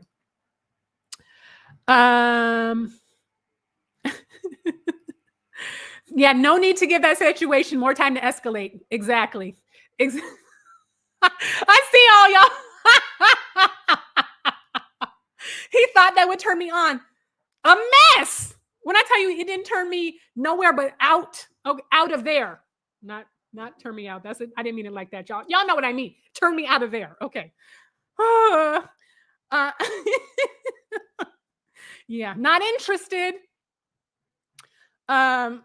The luxury bucket list. I've heard some try stuff like that. One couch surfer almost seems to work out. I follow a guy who recently used it. It still exists. Yes, potentially weird, right? So I heard Stephanie say this. My nose is running. Sorry, y'all. It's a lot of information. I heard Stephanie say this recently in a video about house sitting. When someone asked in a live, if you house sit, like kind of how much money do you need to have? And even though, and Stephanie's answer was, well, you need enough money to be able to basically have your back if something goes awry, right? Like say it cancels last minute, say something happens, you still need to be able to have your back. And that's what I would say for something like couch surfers as well, because say something did go left, and even though it's a free exchange, if something went left, I would need to have been able to get out of there and get my own housing as soon as possible that night, right? And so this is something to think about. There are a lot of great free services and free things like ServeAs, but nothing is guaranteed. And so you still need to be able to have the money and the resources to take care of yourself in an emergency.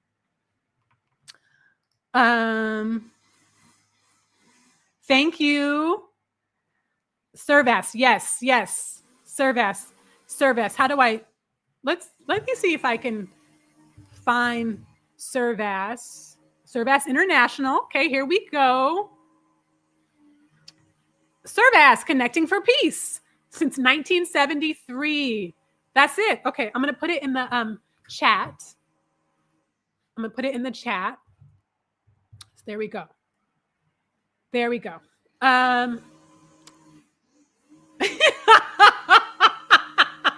Stephanie. Oh, hold on. Why is this not wanting me to? Boom. Very Taurus. I'm a Taurus for real. I don't like it. I don't like very good boundaries. We like what we like. Joining late. Hello. Hi, y'all. So I feel like we've had a very thorough conversation today. I feel like we've gotten a good flesh out of like, how do we hold the frequency? How do we hold the energy? How do we hold the vibration of what we want and what we're moving to, even when it hasn't shown up in our real lives just yet? And that's how we do it, because the mind creates everything that we see, from my pink, isn't this cute, pink furry microphone cover to this pink wig, to the computer, the pink computer that I'm working on, to everything that we're using. Started with a mind, started with a vision, started with something that people saw in their mind's eye first, just like the lives that we are creating right now. Hold on, y'all. I'll be right back. I'm sorry. I'm going to go blow my nose. I'll be right back. Please forgive my departure.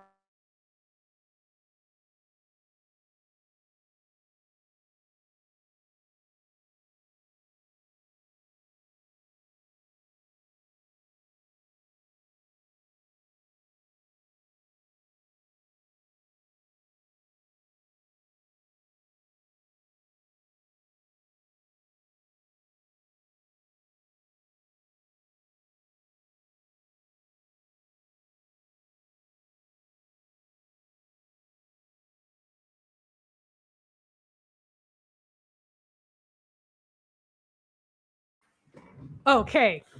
Thank you. Okay. So everything begins with a vision, right? Everything begins with a vision. So when we're sitting here co-creating what we want, co-creating our vision, co-creating our life, co-creating how we're going to live abroad, co-creating everything we want. Wait, hold on. In blowing my nose, my wig got a little disheveled. Okay. Okay. Co-creating everything we want, right? We have to hold it in our mind's eye. And appreciation is the prana, is the energy that's going to nourish that and really inform bringing it to fruition. Because when we are anchored in appreciation and holding the vision that we want, we start noticing serendipity. We start noticing things just happening. Ideas just come into our mind, right? As I said yesterday, when I was watching Stephanie's, waiting for her moving people to come in and set up her bed and set up all these things, right? It was over 5 hour video. And I'm doing things. I'm walking the dogs. I'm doing this. And then it popped into my mind. Today's the day to buy your ticket, right? But I was in the frequency. I was in the energy. I was in the energy watching Stephanie. She had just moved into her home, right? She's been traveling and living abroad since 2015, a decade. This is the first a home address that she's had in a decade. That's the energy, right? I'm also moving into that frequency. I'm also moving into that energy. So I was open and available. And the idea came to me, today's the day to buy your ticket. And I got my ticket. So when we're in the energy, when we're holding the vision and we're holding it, honoring it with ourselves, and in appreciation. Appreciation doesn't have to be just for you, even though that should definitely be part of it. But I was appreciating Stephanie moving into her apartment. I was appreciating all the people on the video who are appreciating Stephanie, right? When our energy comes together, we create a collective frequency, a collective energy, and that makes it happen even faster. That's why it's so important to stay with people who are moving in the same direction that you are. They don't have to be moving to the same place. They don't have to be doing the same thing. Their master list doesn't have to be the same thing that yours is. Can y'all hear me? Okay, you can hear me. Okay, right? But the frequency. Am I frozen? Okay, the frequency, the energy, that's what's important. Stay in the frequency. Do all the things that you got to do, because there's a lot of distractions. There's a lot of negative Nancys. There's a lot of naysayers. There's a lot of jealous people. There's a lot of haters. But and it can be a little bit more compelling to think about, worry about, focus on them. That ain't none of your business. Your vision, your alignment, your frequency is your only business. Y'all hear me? That's your only business. So do whatever you got to do to stay anchored in it. That may mean cutting off some people. That may mean having healthier boundaries. That may mean saying no to things. That may mean taking a risk that you're scared to take. That may mean doing things outside of how you've usually done them. That may mean investing in things that you haven't invested in, that like Exodus ASAP, for example, to get out of the country. I also have an offering, which I'll tell you about, called School of the Well-Rested, which is a 4-week virtual retreat that I launch on every equinox and solstice. So our next one will be launching when it goes from summer to fall. That's what, if you're not familiar, that's what an equinox is, when the seasons change, right? It's a 4-week virtual retreat, learning how to deeply rest and create the life that you want. You have to surround yourself with ease. I should say, rest, create the life that you want with ease. School of the Well-Rested. I think Rashida put the link in the description if you want to find out more. But this is how we do this, by staying in community, by staying in conversation, by staying with people who are doing the things that we want to do, who are moving in the direction that we want to move in. Because it's going to be very easy to find people who say you can't do it. It's going to be very easy to find people who want to discourage you. I'm very blessed and incredibly grateful that I grew up in a family of travelers who value that. Now, if you saw my video when I was on Stephanie Perry's channel, there are other challenges that I have with my family, right? I'm not going to go into that today. But one of the blessings that I appreciate is that my family is a family of travelers. They value traveling. So that wasn't something I had to fight against, right? It was modeled for me. So I really want you to keep staying in the frequency of people who value what you value, so you don't feel like an outsider. You don't feel like an other. You don't feel like a weirdo when you realize, oh, there are lots of us out here doing and moving and shaking and living the lives that we want to live. Living the lives that we want to live. Oh, maybe I should put School of the Well-Rested. Let's see if I can put that here. And then I will come back. Oh, wait, what did I do? Oh, hold on, y'all. Can y'all hear me? Okay. I'm not looking at the screen. I'm trying. Oh, okay. There we go.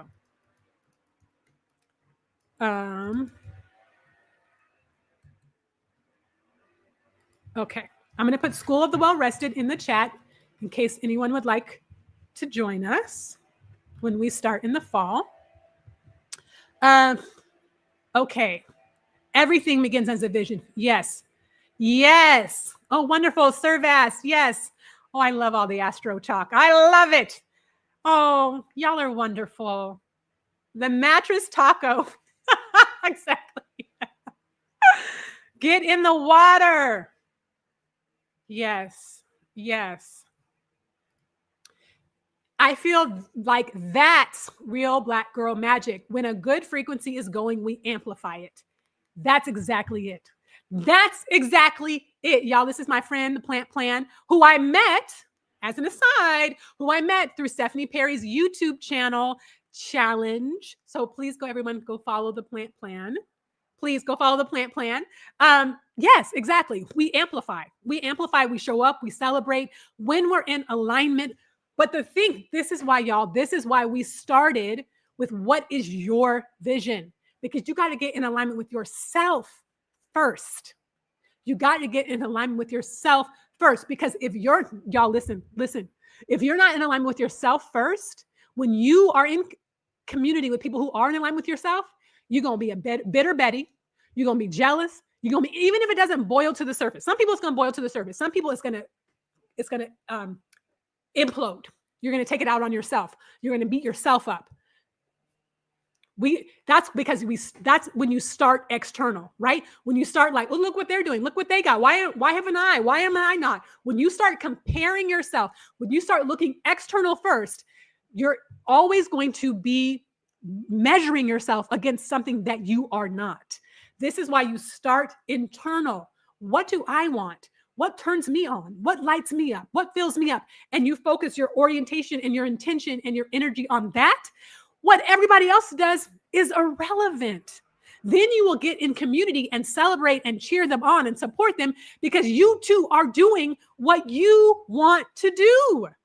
You cannot start externally. Yes, inspired. Yes, frequency. But your focus begins within. Your focus begins with you. Okay. Thanks for letting me get on my soapbox. I have been wanting to do the Garifuna in Belize. You mentioned it, and I think I'll start planning this week in the fall. Where did you stay? So I can't remember how I stayed with Garifuna families in Dangriga, I think, and San Ignacio. Those are the two predominantly Garifuna areas. For those of you who aren't familiar, Garifuna are the Black folks of Belize, essentially. Garifuna is a people, and they are the Black folks of Belize. And so I stayed with homestays, and I'm trying to remember how I found them. I don't remember. I wish I could. This was back when I was using like paper Lonely Planet books. I don't think they were in Lonely Planet. So I don't remember if we found them through word of mouth, but I know I didn't have reservations in advance, but they were doing homestays. And I remember just senior middle-aged woman, Black woman, who we stayed in her house, me and this white girl from Colorado. We stayed in her house and she made us meals. And then we went out and explored and adventured and made friends and went to the beach. So I wish I had a better resource to give you, but they are available. And I would encourage you to just keep looking for them. And it may be something that you need to be on the ground to find, or times may have changed a lot. So I don't have a resource, but I do know that I stayed in houses, in homes that would rent it out for stays.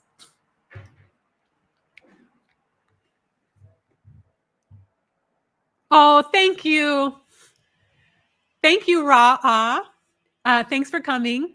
Thank you. Incredible energy. Oh, okay. Have fun at the beach with your fam. Appreciate you. My neighbor came back with a pick in Belize with a restaurant with my name. Oh, I love that. Beautiful.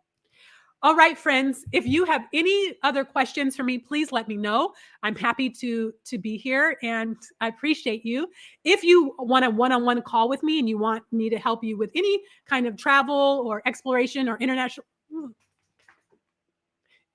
adventures, I also offer something called the Alignment Hour, which is the link is also below. So you can find that in the description. It's a one-on-one hour with me. We can talk about solo travel. We can talk about what your vision is and anchoring into it. We can talk about more specific logistics about where you want to go, how to plan for it. Really anything I'm happy to talk about. Any way I can support you in living your dreams with as much ease and alignment and simplicity as possible. Let me see if I can find the link for that. If so, I will also... I do have a YouTube channel. I can put that I believe that's in the description as well. And I will put that in, hold on. I told you I'm not good at multitasking. I'm not good at multitasking. Let me see what I can, what I can do. Hold on. Sorry. Hold. Okay. Boom. Okay. I'm going to put the alignment hour in our chat. And then I will put my YouTube. Oh, wait, I'm going to tell y'all something. Before I put my YouTube channel, I want to give you a heads up. Okay. Can someone check the link and let me know if that works? Okay. Yes. Everything is in the description. So I'm going to give y'all, I'm going to give you the link to my YouTube channel. I want to warn you though, the last 2 videos that I made are not the kind of videos I usually make, but I had to pop off. Okay. So these are, I want to warn you. So I don't want you to go to the channel and be like, why is she talking about this? Okay. This is what happened. A couple of weeks ago, I made a very banal video, very banal. My videos are usually longer, but this was a 12-minute video. I was sitting in the park with this wig on a windy day in Seattle, talking about moving either to Bangkok or Thailand and trusted house sitters. That's what I was talking about. 12 minutes. That's it. And the thumbnail said, Black women are escaping the US. Okay. And I just was minding my business. Then I went to bed and I woke up to find out that someone had taken that video and shared it on Lipstick Alley, which is a gossip blog, if you're not familiar. And when I tell you the clown cars, the trolls of the internet, unleashed in my comment section with insults, vile comments, just all kinds of misogynoir, just ripping me from pillar to post. Now, talking about Black men don't care. This is why you're not married. This is why no man wants you. This is why you ain't got no kids. We want a women with low body counts. I mean, now nobody cares. Bye. I got many bye. No one cares. Bye. Now, looking at these commenters' pictures, these were Black men predominantly, even though they were saying no man cares. And let's just go back. As I told you, I didn't talk about men in the video. There was no men on the thumbnail, the title, or the video. Okay. I was just talking about moving and trusted house sitters. That's it. And so they were going in on me in the comments. Now, I don't let sleeping dogs lie in that way. Like, I'm not even talking to you. So then I clap back in the comments, but then I made a video responding to not all, but the majority of the comments, a lot of the comments, because y'all are lying. If you don't care, why are you in my comment section? There are a lot of those kinds of comments. There was a whole section of people telling me that I'm not a foundational Black American. Again, none of the comments had anything to do with the actual video. And then there was a comments about a white person going off on me. So I responded to all of these comments. I want to tie this into the conversation that we're having today because I'll say 2 things. One, I responded with that video, which is my response video is like an hour long. And then I made a second response video where I was like, y'all said you didn't care, but based on YouTube's analytics, 63% of the viewers of that video are men between the ages of 35 and 64 plus, and 89% are in the United States. So contrary to all these comments saying that y'all don't care, y'all are the ones watching and caring and the max watch time on that video was 2 minutes. So y'all didn't watch the video. You got triggered by the thumbnail. So when I say my last 2 videos, these 2 responding are not my normal videos. When you go and you see the most recent one I made, which is showing the analytics, says when men lie.